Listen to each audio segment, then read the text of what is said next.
Imagine you're playing a video game for the first time. You start at level 1, basic gear, low stats, easy monsters. You beat a few quests and slowly level up. Now picture starting at level 10. Sounds cool, until you launch right into a battlefield full of elite monsters, complex quests, and team members expecting you to carry your weight. You don't have the armor, skills, or potions for level 10. You're getting cooked in the chat, and you get wiped out before you even start playing. That's exactly what minimum wage does. It promises to help, but often locks beginners out of the game entirely.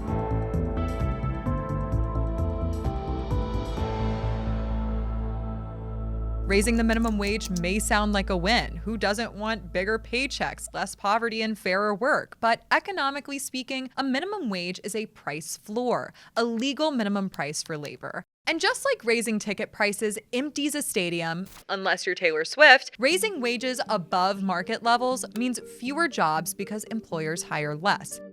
Milton Friedman famously said, "A minimum wage law makes it illegal for an employer to hire a person with limited skills." If your skills are worth less than the mandated wage, you're locked out, no matter how eager you are. Who loses out first when wages are forced up? The underdogs, teenagers, inexperienced workers, and those from underprivileged backgrounds. Employers become pickier. When forced to pay level 10 wages, they're gonna hire level 10 players and skip the beginners, no matter how motivated they are. And the data backs this up. In states with the highest minimum wages like California and DC, teen unemployment is among the highest in the country.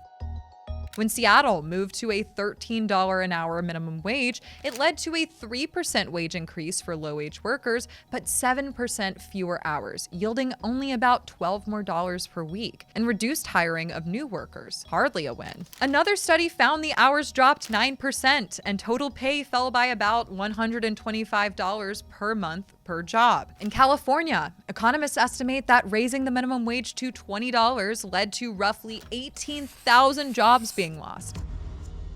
As Thomas Sowell put it, the real minimum wage is always zero.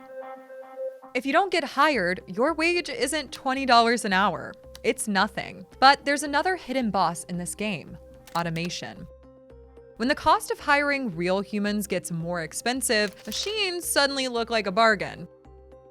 Economists call this labor substitution, replacing low-skill workers with machines or higher-skill workers who can do more. You've definitely seen this in real life. Self-order kiosks in restaurants, self-checkout lanes in supermarkets, even burger-flipping robots.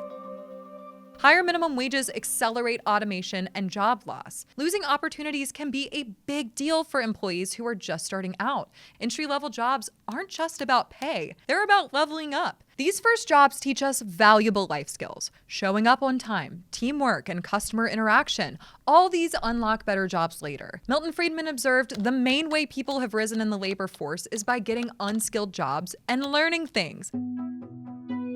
But if we eliminate level 1 jobs, how does anyone ever reach level 10? Additionally, increased labor costs lead to higher prices, meaning everyone has to pay more, including those who will get the benefit of the higher pay. There's an ethical question here too. If you're willing to work for $10 and an employer is willing to pay $10, why should the government forbid that arrangement? Minimum wage laws replace voluntary contracts with coercion: work at the government's set rate or don't work at all. Harvard economist Edward Glaeser notes that such laws reduce the freedom of both employer and employee. Good intentions don't erase that trade-off. Minimum wage laws help some workers earn more, but they often exclude others. They also accelerate automation and eliminate training opportunities. As Matthew Blakely put it, while increasing the minimum wage may sound helpful, it carries hidden costs that disproportionately affect low-skilled workers. If your goal is to help people climb, you don't raise the first rung so high that only experienced players can reach it. So, does the minimum wage work? Not if the goal is to actually help workers. You don't make someone's labor worth more by banning lower pay. That simply makes it harder for them to play the game at all. If this video resonated with you, subscribe, leave a comment, and visit fee.org for more videos that demystify economics. And stick around for more Fee Explains, where we break down the myths of modern economics, one fallacy at a time.